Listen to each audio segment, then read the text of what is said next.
With the establishment of a coalition between farmers, laborers, and Southern Democrats, Roosevelt had inaugurated a political order that stood for 40 years. However, thanks to the failed war in Vietnam and radicalism at home, the New Deal coalition began to unravel during the election of 1968. It took until 1980 for it to fall apart completely, but the major outlines of a new silent majority on the right first emerged in 1968. In between, President Richard M. Nixon squandered opportunities and fell victim to the Watergate scandal, which simply prolonged political chaos for one more election.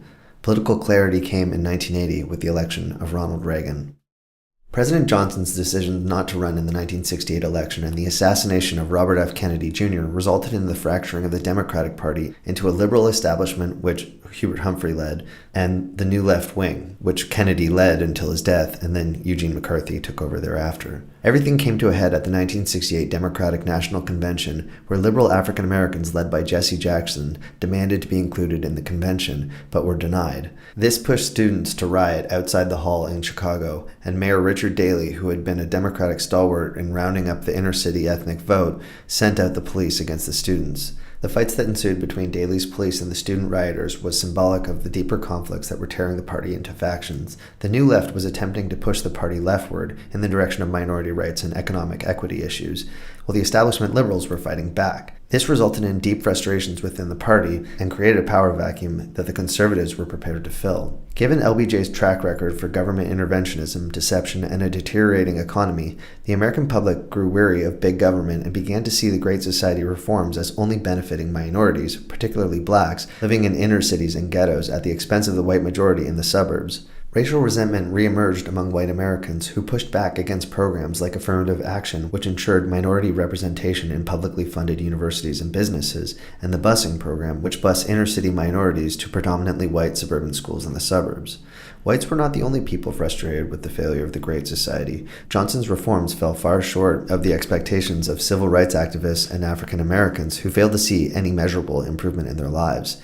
This feeling of resentment contributed to the 1967 and 1968 race riots. These two factors and the resulting frustration drove a wedge into Roosevelt and Johnson's coalition of white working-class voters and blacks. At this point, the Democrats were blamed for creating an atmosphere where civil disorder was more likely, while at the same time being unable to maintain order. Johnson's civil rights legislation drove an even deeper wedge between the liberal and conservative wings of the Democratic Party, as Southern Democrats and white working-class ethnics from the industrial belt that runs from the Northeast to the Midwest abandoned the party for the Republicans, bringing about a radical transformation of the party's base. Another divisive factor was Vietnam, which split the party into left-wing anti-war activists and traditional liberals who had supported the war. This left the Democrats with too small of a coalition to win national elections. The 1968 election reflected a collapse of the New Deal political order, with Nixon taking 43.4% of the vote and Humphrey taking 42.7%, while Governor George Wallace from Alabama, who ran as a third-party conservative segregationist, took 13.5%. This was a close election, with Nixon edging out Humphrey by about 500,000 votes, or less than 1% of the overall vote, but he secured 301 electoral college votes and the presidency. Nixon had run on a campaign pledging smaller government and an end to the war in Vietnam.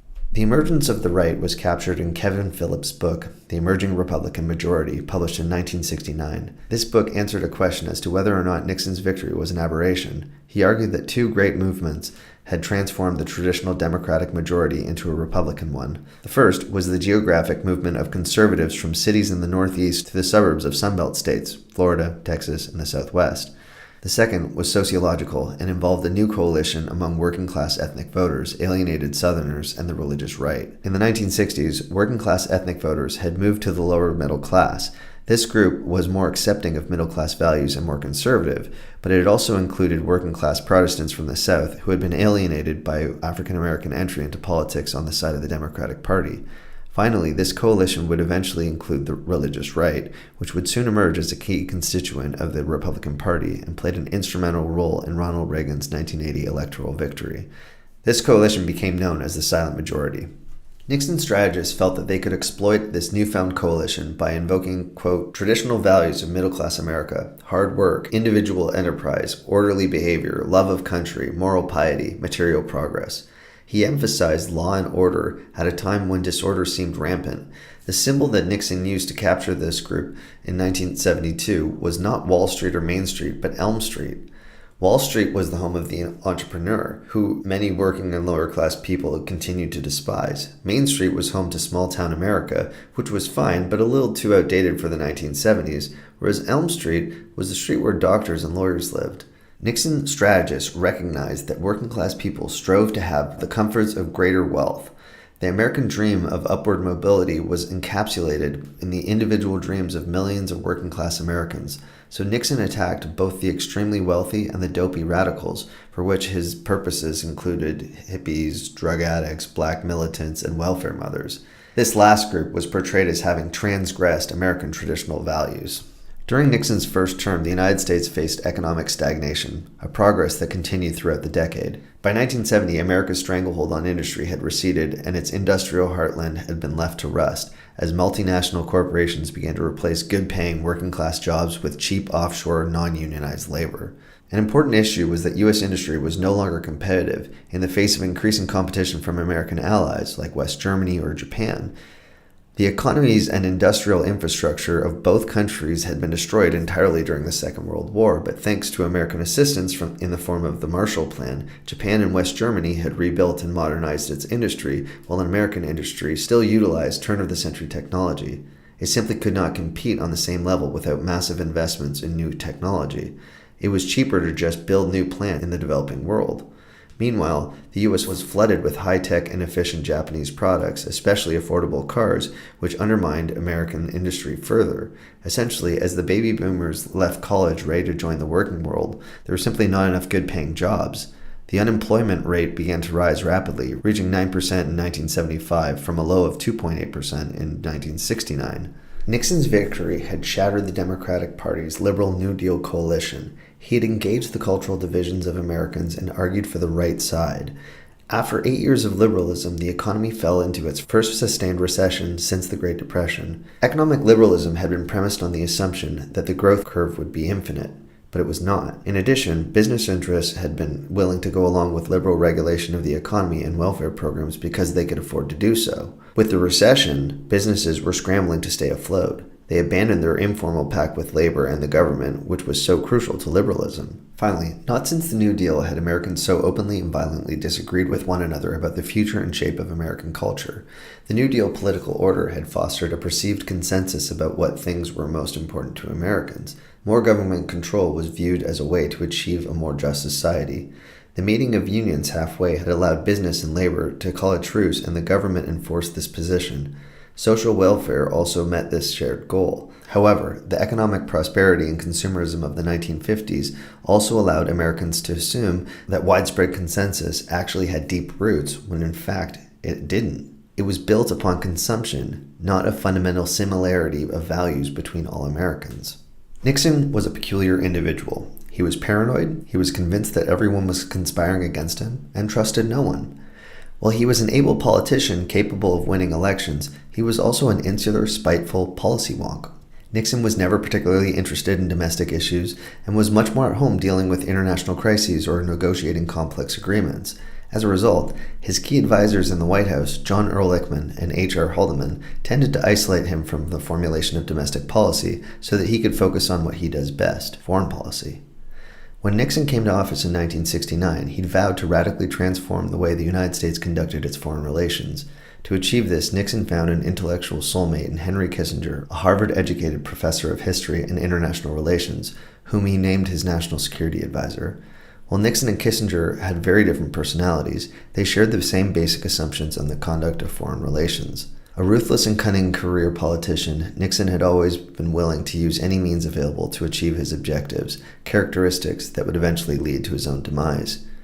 Nixon was a reclusive intellect who did not like people and was suspicious of all those who were around him. However, despite his personal shortcomings, Nixon had a highly sophisticated understanding of international affairs.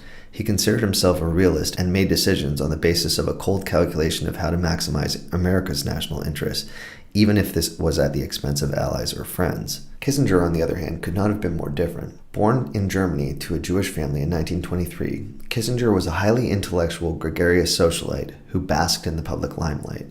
However, he was also a staunch realist who approached foreign policy in a brutal, Machiavellian way, whereby political and material considerations always trumped ideological notions, morals, or ethical premises. Privately, the two disliked each other. Nixon once commented, quote, "I don't trust Henry Kissinger, but I can use him," end quote. Likewise, Kissinger called Nixon an egomaniac who was, quote, "obsessed with the fear that he was not receiving adequate credit for foreign policy decisions." These differences, however, did not prevent them from developing a successful working relationship, which helped guide the United States to a series of major foreign policy triumphs. This was because neither Nixon or Kissinger would allow anything to stand in their way of achieving their objectives. Nixon's presidency saw a dramatic shift in the Cold War away from confrontation and competition in the 1960s towards an era of engagement, diplomacy, and the easing of tensions between the two superpowers, known as détente. The biggest foreign policy challenge at the outset of the Nixon administration was the ongoing war in Vietnam. The problem was that Johnson's heavy-handed approach had made it a difficult war to end. The North simply would not negotiate because Hanoi was convinced that it could outlast the Americans, and it was right. The problem was that the Vietnamese were getting support from Moscow and Beijing, and so Nixon had to find a way to drive a wedge between not just them and Hanoi, but between each other as well. Prior to coming to office, there had been indications that the Soviets and Chinese had broken with each other. Under Mao, Beijing was not interested in following Moscow's lead, and the two communist powers had periodically skirmished along China's border.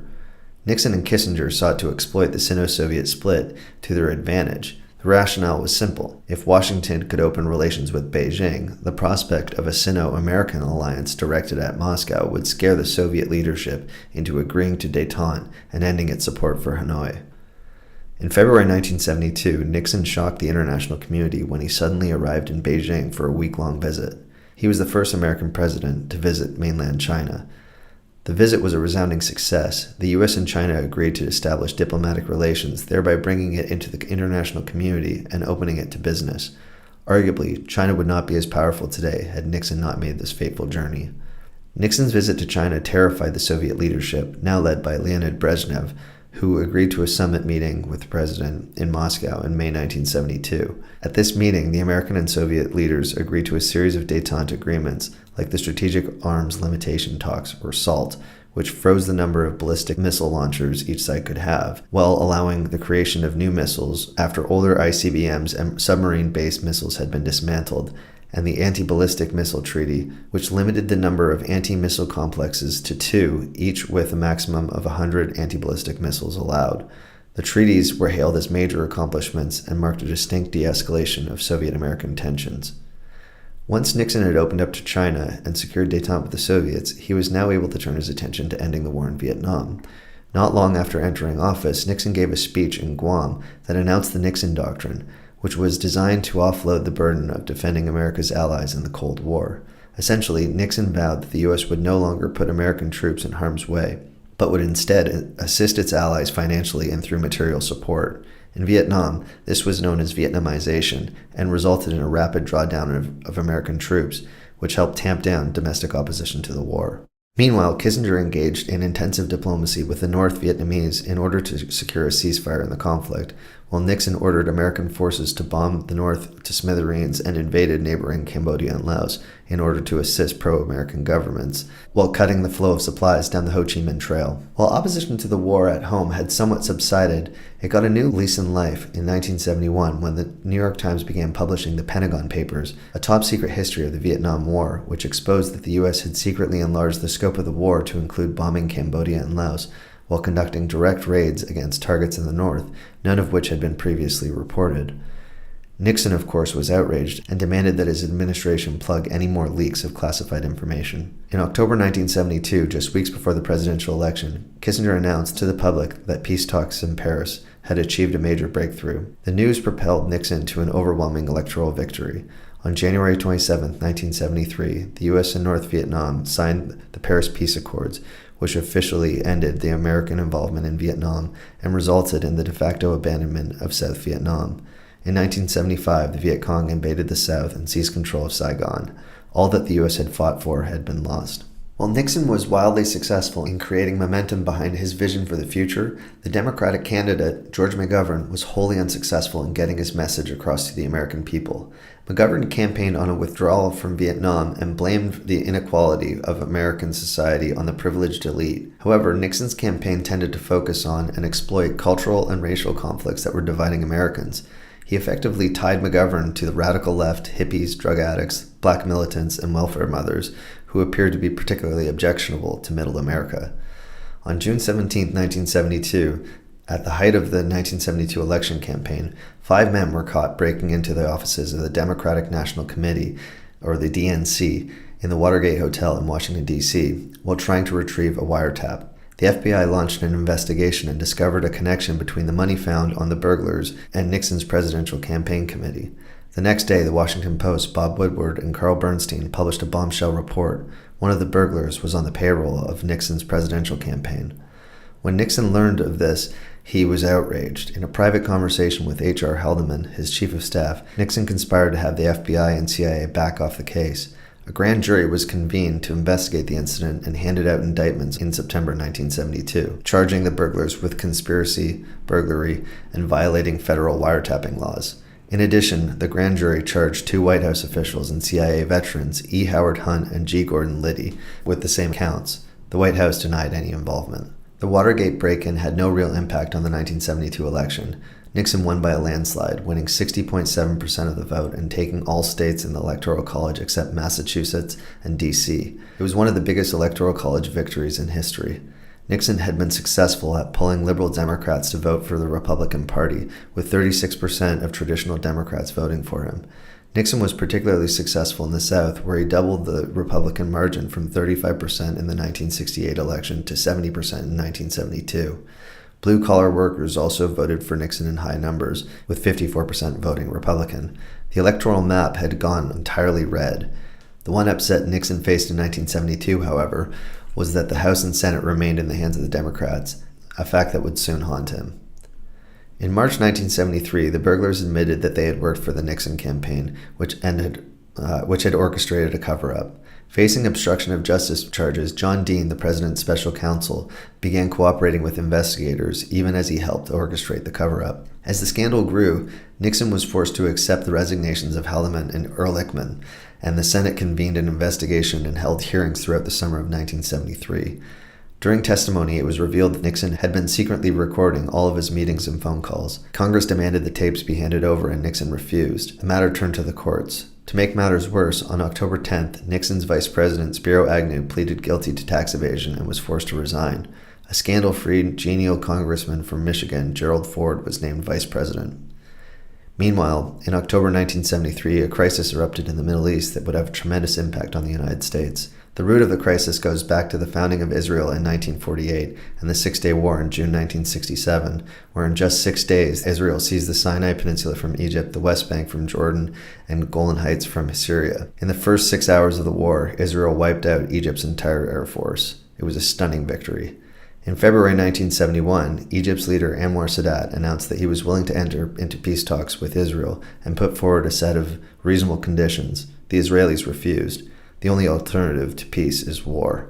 On October 6, 1973, Egypt and Syria launched simultaneous attacks against Israeli forces, taking them completely by surprise. For months, the Egyptians and Syrians had been quietly building up their forces.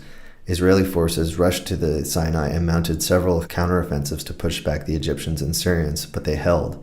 A stalemate ensued. During this time, the Nixon administration initiated a massive airlift operation to resupply the Israelis, while the Soviets did the same for the Egyptians and Syrians.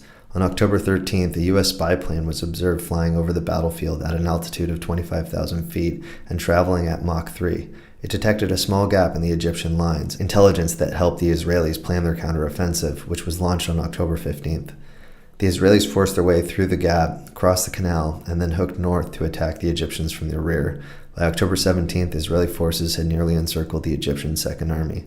The next day, Sadat agreed to a ceasefire, but the Israelis continued to fight until it had fully encircled the Second Army. On October 28th, Israel finally agreed to a ceasefire. In response to the American airlift, the oil-producing Arab states launched a boycott of countries supportive of Israel and cut overall production by 25 to 30%.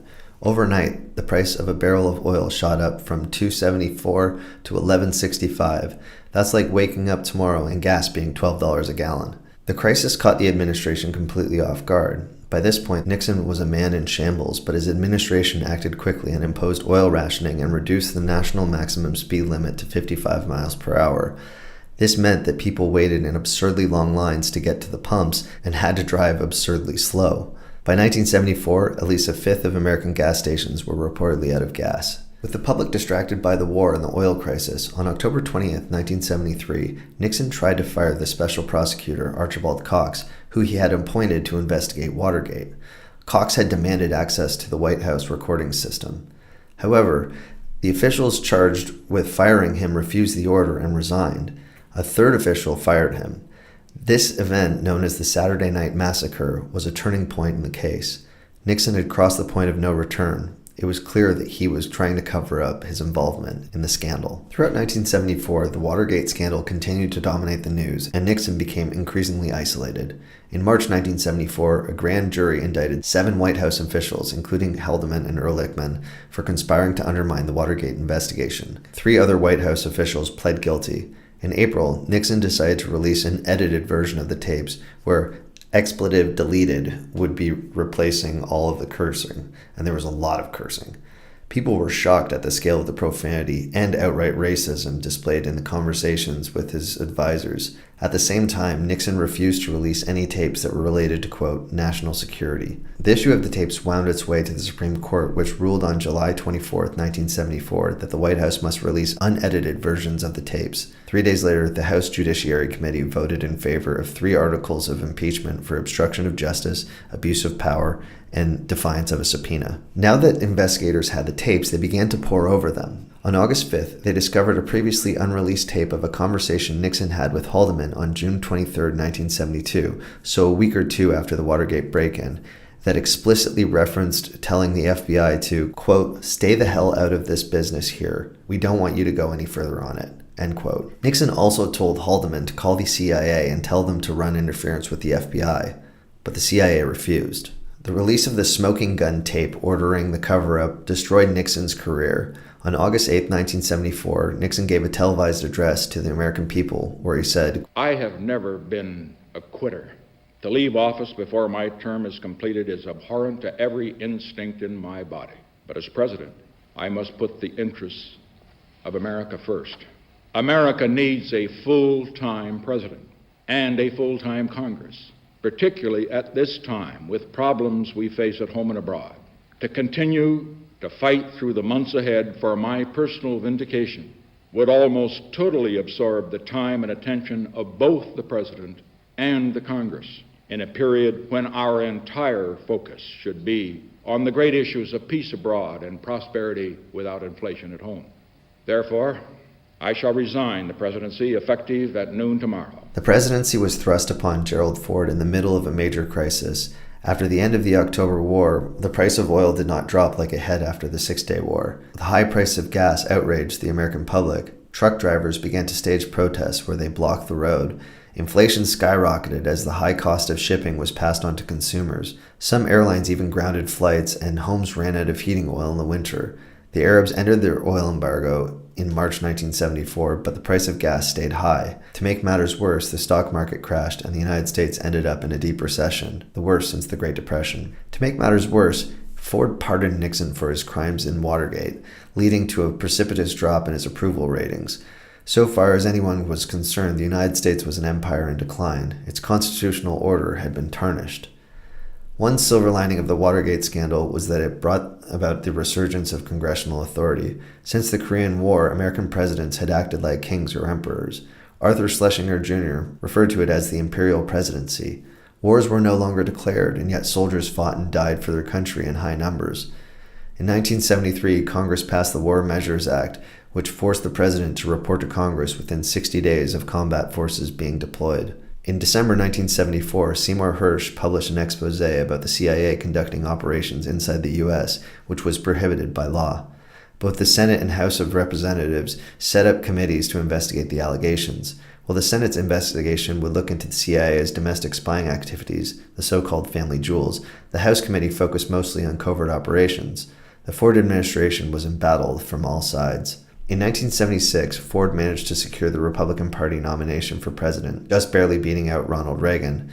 The Democrats picked a relatively obscure peanut farmer and former governor, Jimmy Carter. Down-to-earth and folksy with a Southern charm, Carter won back the South and beat Ford handily in the election. Carter preached human rights and a return to the New Deal, but his administration was also mired in controversy, only this time not of his own doing. That is not to say that Carter did not score some victories. Building on Henry Kissinger's diplomatic efforts to mediate between Egypt and Israel, Carter invited Israel Prime Minister Menachem Begin and Egyptian President Anwar al-Sadat to Camp David, where he hammered out a peace agreement between the two. The Camp David Accords were hailed as a major diplomatic breakthrough in the perennial Arab-Israeli conflict.